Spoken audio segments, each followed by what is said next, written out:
ഇത് ഭയങ്കര രസമാണ്. ഇത് ഒക്ടാവിയയിലും സിയറ്റ് ലിയോണിലൊക്കെ യൂസ് ചെയ്യുന്ന അത് ഞാൻ വെരി എക്സ്പെൻസീവ് ആണ്. ശരിയാണ്, ഒരു പരിപാടിയില്ല. അതാണ് ഈ പറയുന്ന ജർമ്മൻ വണ്ടികളുടെ ഒരു ഇപ്പൊ എനിക്ക് ഒരു നൊസ്റ്റാൾജിക് ഫീൽ ആണ്. മാത്രമാണ് ആകെ ഒരു പരാതിയായിട്ട്. Hi everyone, welcome to Auto madness.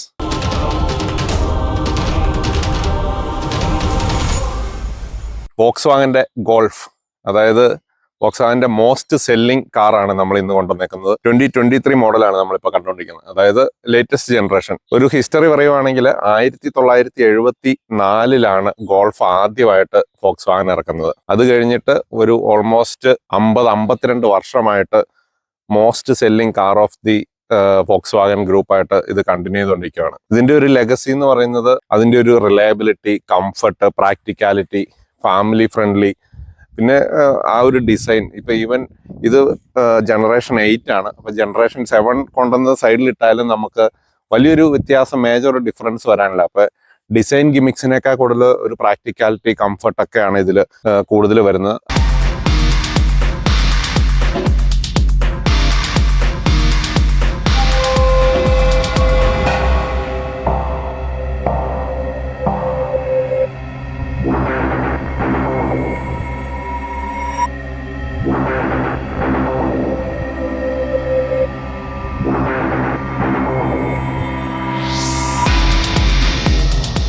ഒരു വോക്സ്വാഗൻ സ്റ്റൈലിംഗ് എന്ന് പറയുമ്പോൾ അതിന്റെ സിംപ്ലിസിറ്റിയും അതിന്റെ ആ ഒരു ടൈംലെസ്, അതായത് അടുത്ത 10 കൊല്ലം കഴിഞ്ഞ് ഈ വണ്ടി കണ്ടാലും ഓൾമോസ്റ്റ് പുതിയ വണ്ടി പോലെ തന്നെ ഇരിക്കും. അതാണ് ഈ ഡിസൈൻ്റെ. നമ്മൾ compare to Korean and Japanese വണ്ടികൾ, ഇതിന്റെ ഒരു ഡിസൈൻ എന്ന് പറഞ്ഞാൽ ഭയങ്കര മിനിമലിസ്റ്റിക് ആയിരിക്കും. നമ്മൾ ഫ്രണ്ടിൽ നോക്കിയ DRLs ഈ ഒരു മാർക്ക് 8 വന്നേക്കുന്നതും മാർക്ക് 7 വന്നേക്കുന്നതും വളരെ ചെറിയ മൈന്യൂട്ട് ഡിഫറൻസുകളാണ്. നാട്ടിൽ പല ആൾക്കാരും ഇത് വി കൊണ്ട് സ്റ്റാർട്ട് ചെയ്യുന്നതാണ് വോക്സ്വാഗൻ എന്ന് പറയാറുണ്ട്. പക്ഷെ ബേസിക്കലി വി എന്ന് പറയുന്ന ഇംഗ്ലീഷ് ലെറ്റർ നമ്മൾ ജർമ്മനിലാകുമ്പോൾ ഫൗ എന്നാണ് ഉച്ചരിക്കുന്നത്.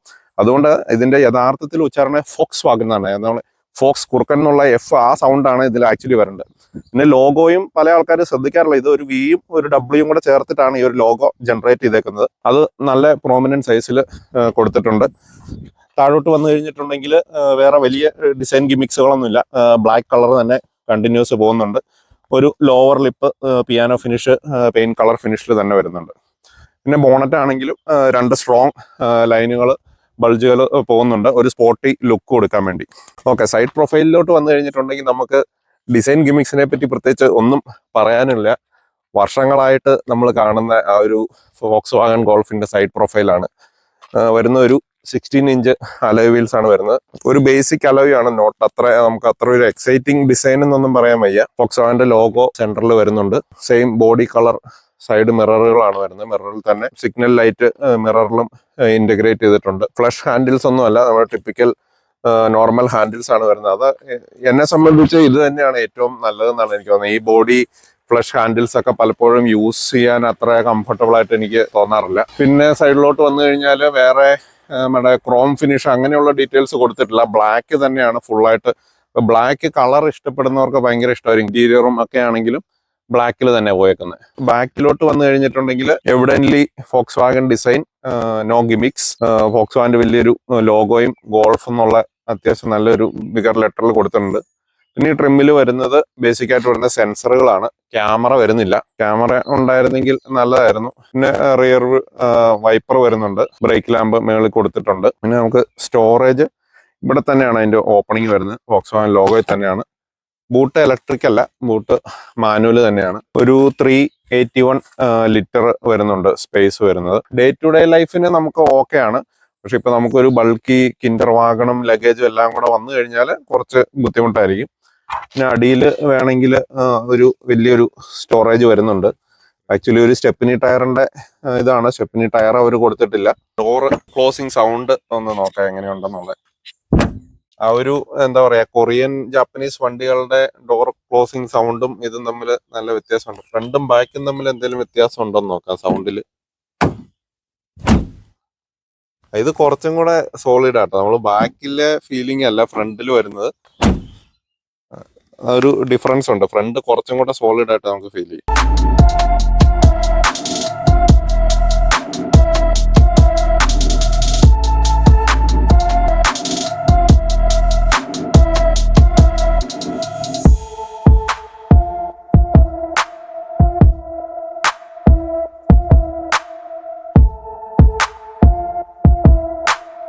നമ്മൾ ഫോക്സ് വാഗനിൽ കണ്ടുവരുന്ന യൂഷ്വൽ സ്റ്റിയറിംഗ് കൺട്രോൾ ലേഔട്ടുകളാണ്. എനിക്ക് ഏറ്റവും ഇഷ്ടപ്പെട്ടതെന്ന് പറഞ്ഞാൽ ബട്ടൺസ് റിയൽ ബട്ടൺസ് ആണ് ഇവിടെ കൊടുത്തേക്കുന്നത്, കപ്പാസിറ്റീവ് അല്ല. അപ്പൊ അതുകൊണ്ട് നമ്മൾ ഓടിക്കുമ്പോൾ വിരളൊന്ന് തൊട്ടൊന്നും പറഞ്ഞുകൊണ്ട് പ്രത്യേകിച്ച് ഒന്നും സംഭവിക്കില്ല.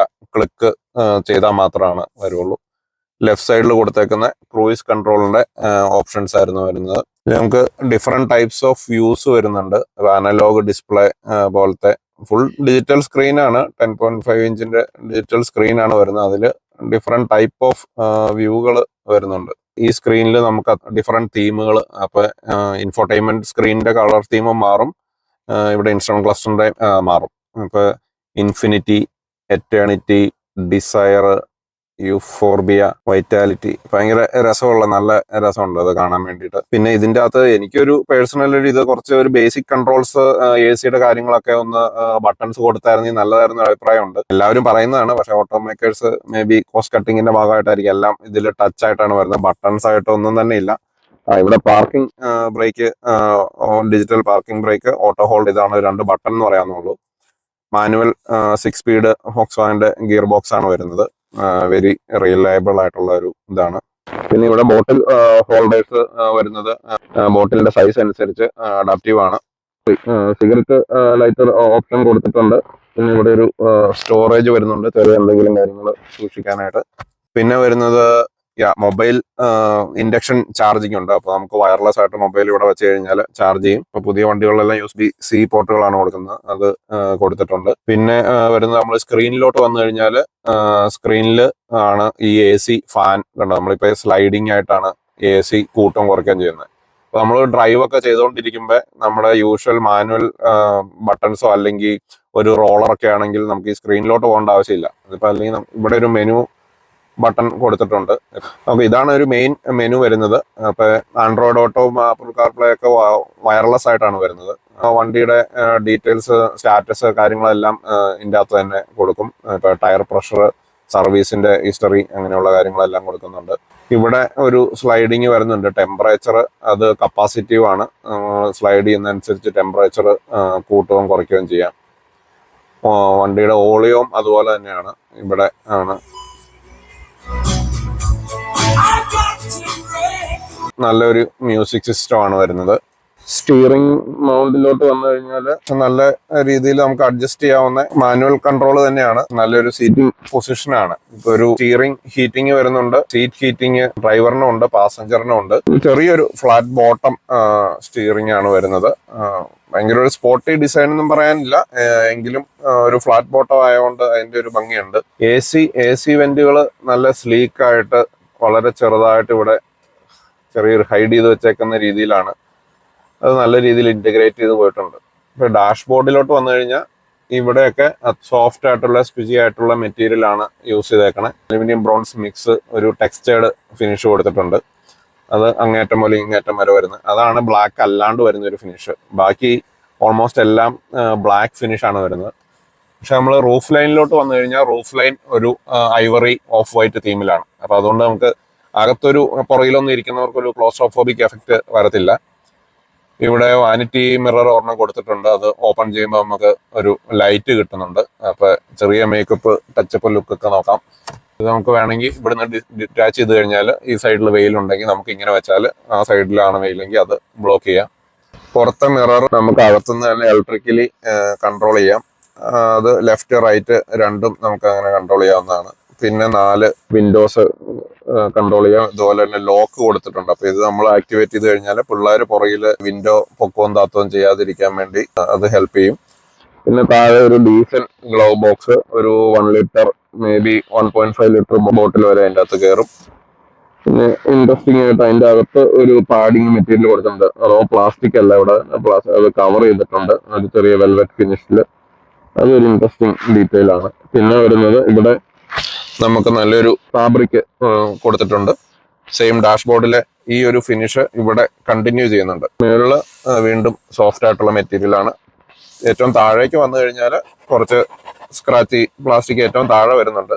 റീഡിംഗ് ലാമ്പുകൾ 2 എണ്ണം, നല്ല ഇൻട്രസ്റ്റിംഗ് ഒരു ഡിസൈൻ. അകത്ത് നോക്കിക്കഴിഞ്ഞാൽ ഒരു ക്രിസ്റ്റൽ ഡിസൈൻ കൊടുത്തേക്കുന്ന കാണാം. ഇത് ഇവിടെ ഈ ലൈറ്റിന്റെ ഇവിടെയും ഈവൻ ടച്ച് സെൻസിറ്റീവ് ആണ്. അത് ഭയങ്കര ഇൻട്രസ്റ്റിംഗ് ആണ്. ഈ ഒരു ബട്ടണിൽ മാത്രമല്ല, നമുക്ക് ഈ ലൈറ്റിന്റെ ഫ്രണ്ടിലെ ഗ്ലാസ്സിൽ ടച്ച് ചെയ്താലും ലൈറ്റ് ഓണും ഓഫും ആകുന്നുണ്ട്.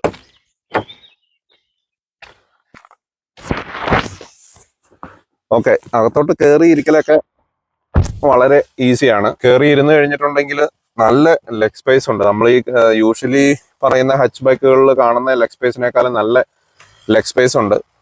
ഫ്രണ്ടില് ഒരു മാഗസിൻ പോക്കറ്റ്, ഈവൻ ഇവിടെ മുകളിൽ ഒരു മൊബൈൽ വേണമെങ്കിൽ വെക്കാവുന്ന രീതിയിലുള്ള ഒരു പോട്ട് കൊടുത്തിട്ടുണ്ട്. ഇവിടെ മേളിലും നമുക്ക് റീഡിംഗ് ലാമ്പുകൾ, 2 ലാമ്പ് 2 പാസഞ്ചേഴ്സിനുള്ള വരുന്നുണ്ട്. നടുക്കോട്ട് വന്നു കഴിഞ്ഞാൽ ആൻഡ്രസ്റ്റ് വന്നിട്ടുണ്ട്. അവിടെ 2 ബോട്ടിൽ ഹോൾഡറുകളുണ്ട്. പിന്നെ എന്തെങ്കിലും ഒരു സാധനം നമുക്ക് ത്രൂ ലോഡ് ചെയ്യണമെങ്കിൽ നമുക്ക് ഇതിങ്ങനെ മടക്കി കഴിഞ്ഞിട്ടുണ്ടെങ്കിൽ ഇതിന്റെ അകത്തോടെ ത്രൂ ലോഡ് ചെയ്യാൻ പറ്റും. അതായത് നീളമുള്ള ഒരു സാധനം നമുക്ക് ലഗേജിൽ 2 പേര് ഇരിക്കുകയും വേണം. ആ നീളമുള്ള സാധനം വിടണമെങ്കിൽ ഇതിനകത്തോടെ നമുക്ക് കയറ്റി വിടാം. അതൊരു ഫോക്സ് വാൻ ഗ്രൂപ്പിൽ കാണുന്ന ഒരു ഇൻട്രസ്റ്റിംഗ് ഒരു ഫീച്ചറാണത്. പിന്നെ ഒരു 2 പേർക്കാണ് നമുക്ക് കംഫർട്ടബിളി ഇരിക്കാൻ പറ്റുക, 2 അഡൾട്ട്സിന്. പിള്ളേരാണെങ്കിൽ 3 പേര്. ഇപ്പൊ ഇവിടെ ഈ ചൈൽഡ് സീറ്റ് ഉപയോഗിക്കേണ്ടതുകൊണ്ട് അതും ഒരു ഡിഫിക്കൽട്ടി ആണ്. 2 AC വെൻസ് ഇവിടെ കൊടുത്തിട്ടുണ്ട്. അതുപോലെ തന്നെ USB-C 2 ചാർജിങ് പോർട്ട്, അതായത് 4 USB-C ചാർജിങ് പോർട്ടുകൾ വണ്ടിയിൽ വരുന്നുണ്ട്. അപ്പൊ ചാർജിങ് ഒരു ഇഷ്യൂ അല്ല. അപ്പൊ ലിജോ പറഞ്ഞു, ലിജോയുടെ ഒരു ഫ്രണ്ട്, ഒരു അങ്കിള് സജസ്റ്റ് ചെയ്തു. അങ്ങനെയാണ് വോക്സ് വാൻ ഗോൾഫിലോട്ട് വരുന്നത്. അപ്പൊ എങ്ങനെയുണ്ട് ഇപ്പൊ ഒരു 3 വർഷം യൂസ് ചെയ്തിട്ട്? എന്താണ് ലിജോയുടെ ഒരു ഫീഡ്ബാക്ക്? എന്ത് തോന്നുന്നു? എന്റെ ഒരു പേഴ്സണൽ അഭിപ്രായത്തിൽ എനിക്ക് നല്ലൊരു ഫീഡ്ബാക്ക് ആണ് ഈ വണ്ടിനെ, ഫോക്സ് വാനിന്റെ വണ്ടികളെ കുറിച്ച്. പിന്നെ എന്ന് പറഞ്ഞാൽ എനിക്കൊരു ഇതായിട്ട് തോന്നിക്കുന്നത് മറ്റേ ക്യാമറയുടെ ഒരു ഇത്, ക്യാമറ വരുന്നില്ല, സെൻസർ മാത്രം വന്നുള്ളൂ ഈ വണ്ടിയില്. നമ്മള് ചില പാർക്കിങ്ങിനൊക്കെ ചെല്ലുമ്പോ നമുക്ക് ചെറിയൊരു ഫ്ലാറ്റ്സ് ഉണ്ടാവുള്ളൂ, അവിടേക്ക് പാർക്ക് ചെയ്യുമ്പോൾ ചെറിയൊരു ബുദ്ധിമുട്ട്. മാനുവൽ ഗിയർ ബോക്സ് ആയതുകൊണ്ട് എന്തെങ്കിലും ബുദ്ധിമുട്ട് തോന്നിയിട്ടുണ്ട്? അല്ലെങ്കിൽ ഇപ്പൊ ഭയങ്കര നമ്മൾ ബ്ലോക്കിൽ കിടക്കുക, ഇപ്പൊ 1 മണിക്കൂർ ഓട്ടോമാനി ബ്ലോക്കിൽ കിടക്കുക, എന്നാലും നമ്മള് ഈ ക്ലച്ച് ചവിട്ടുന്നതോ അല്ലെങ്കിൽ അത് ഒരു ബുദ്ധിമുട്ടായിട്ട് തോന്നുന്നുണ്ടോ? അതെയോ എങ്ങനെ? എന്നെ സംബന്ധിച്ച് എനിക്ക് അതൊരു ബുദ്ധിമുട്ടായിട്ട് തോന്നിയിട്ടില്ല. ഇതല്ല, ഇതിനപ്പുറം ചാടി കടന്നവനാണ് ഈ KK ജോസ്.